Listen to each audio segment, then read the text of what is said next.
Welcome po sa panlasa ni Kuya Jay. Ngayon po ay magigisa naman po tayo ng lutong bagong ni Kuya Jay. Ito po, 10 kilos po na bagong. Ang lulutuin ko, 10 kilos na bagong. Ayan po, ang binibili po namin bagong ay sariwang-sariwa. Saka purong alamang. Opo, bagong gawa lang po yung bagong na yan. Ito po yung sibuyas, bawang, sili, asukal, saka mantika. O, paano po? Tara na po para magluto. Ayan.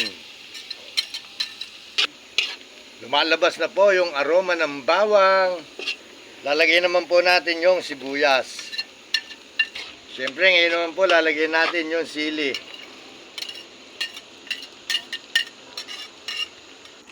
Ayan po ang aming bagong sariwang-sariwa, alamang na alamang. Ito po yung 10 kilong bagong. Ayan. Ayan, tingnan nyo naman po yung itsura ng bagong ni Kuya Jay. Ayan po, napakaganda po ng bagoong ni Kuya Jay. Tingnan po natin kumulo. Available na po ang bagoong ni Kuya Jay bukas. Yan po, lagyan po natin ng suka. Ayan. Ito po tayo ngayon, habang iniintay po natin mainin yung ating bagong, ay siyempre, kumain muna tayo ng leche.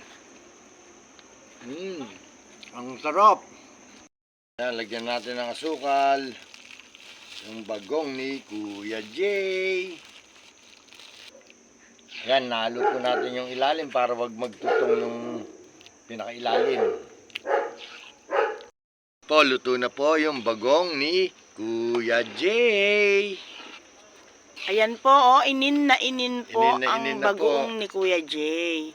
Ayan, inabot na po kami ng 12:30 ng madaling araw. Ayan, Sisilit na lang po natin sa lalagyan.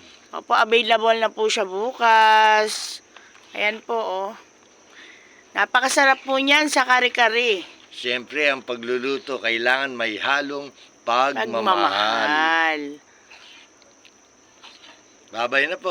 Marami pong salamat. Ingat po tayo palagi. Ingat po.